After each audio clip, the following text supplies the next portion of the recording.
The valve finally went on a date with the piston. They kissed. Okay,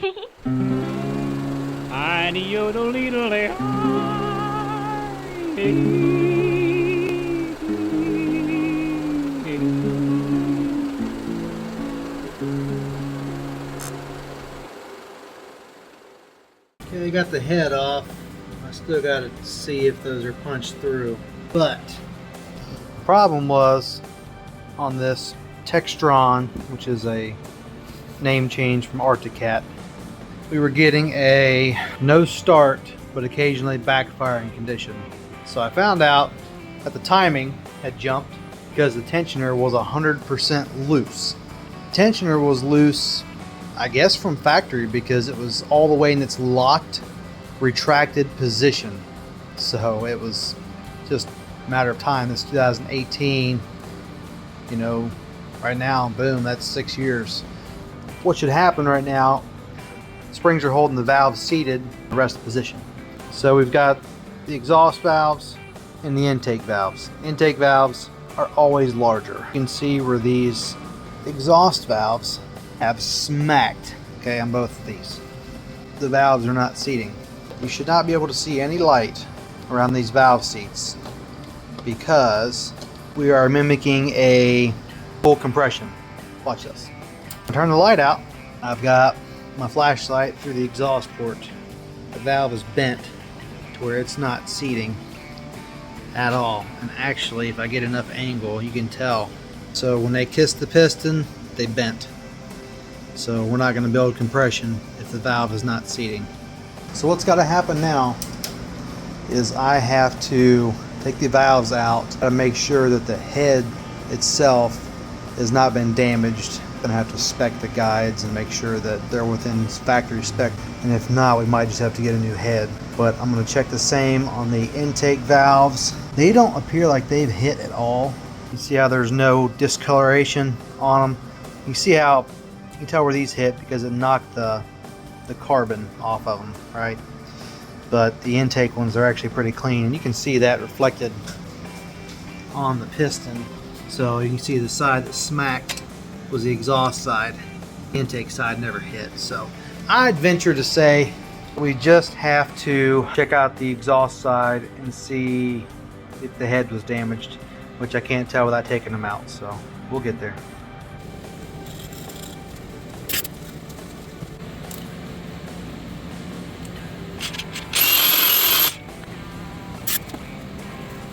So it looks like we got a crack. Man, it's right there. And I did a good job cutting that thing out, didn't it? There's a relief.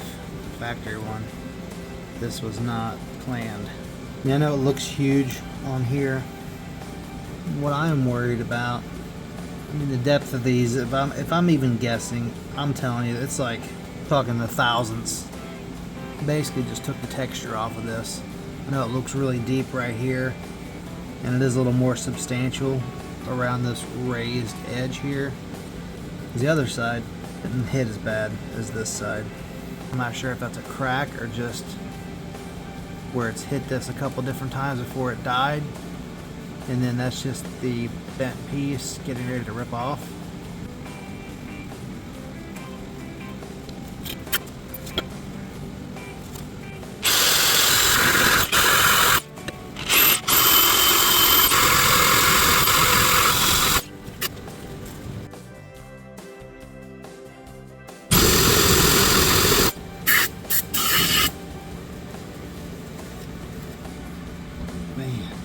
Keep grinding down into it. See how it's still dark? That crack just keeps going. I'm gonna go at it one more time, see if that crack disappears.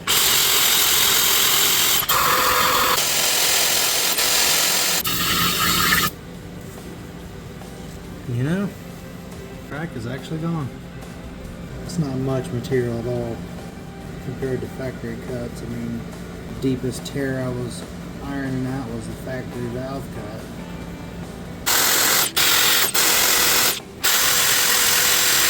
That actually looks pretty daggone good, man. I'm not even gonna lie, that's better than what I'd hoped for. That's pretty good. Awesome. So one little add-in I wanted to throw on here is I chased the crack to see if it was truly through the piston or just to see if it was superficial, caused by the valve smacking that piston a couple times before it wouldn't start anymore and kind of created a fold crack. Aluminum doesn't really fold it. You can bend it. It bends once and then it breaks. Most of the time. The other side was good. That's not a crack, that's a shadow. I've already been in it with the other flashlight. I can show you. See how pretty that looks? Yeah, it's actually not a crack. But I'm going to round that other valve relief out too and make me feel better. Make sure there's no cracks. We're good, y'all. Piston is saved. Perfect.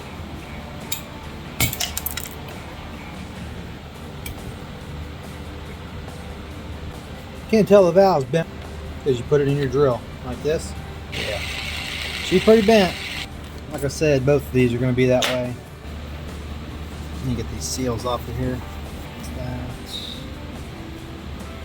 I'm getting new ones anyway, so seal looks like. You can see how much play I have. It's actually pretty doggone tight still, considering.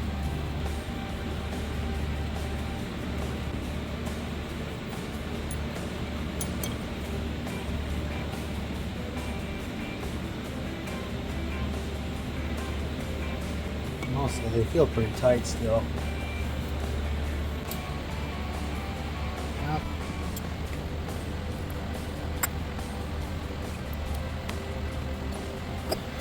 So we got all the valves out.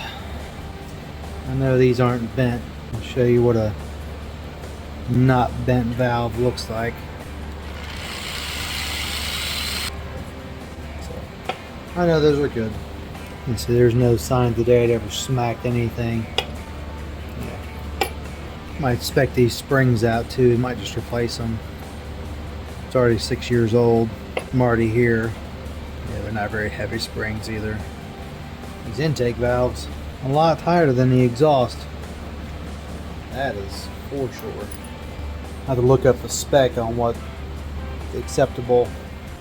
So I've got a theory on why that exhaust valve guide is actually looser than the intake, and that goes back to the principles of thermal expansion and how materials react to them. Before getting into this manual, my opinion, I know exhaust side is going to be dealing with a lot more heat since that's where all your burnt combustion goes out of your exhaust side, so that side's going to take a lot more heat, a lot more expansion, so they probably run a looser clearance on the exhaust side just for that, because them valves are going to take some heat versus your intake side, which is going to be cooler. So what I'm going to do, I'm in the manual here. Okay, so let's look for our valve guides. So that looks to be the closest we're going to get. Is actually an engine system, servicing engine. So page 47, servicing top side components 51. Measuring valve guide. Insert a snap gauge halfway down in each valve guide bore, then remove the gauge and measure it with a micrometer. Then the specs. If valve guide is out of tolerance, the cylinder head must be replaced. Oh dang. See that? If the guides can't be replaced in this head. That'd be a whole head has to be replaced. Alright, what's the tolerance? Okay, so here's my question. It says if the valve guide is out of tolerance. Where's the specs? I understand if it's worn out, replace it, but where's your specs? That's stupid. That doesn't help me whatsoever. Maybe it's in the first bit of specs. Chassis, miscellaneous. You see that? Not miscellaneous. It's miscellaneous. Here we go. Valves and guides. Here's our specs, ladies and gentlemen. Tappet clearance. Need that for later. That's setting my lash. Valve guide inside diameter is supposed to be the same. Right? You're reading this right. Valve guide inside diameter. It doesn't specify intake or exhaust.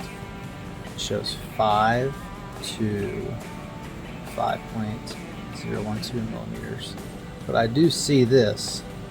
There is a designation, the valve guide stem clearance.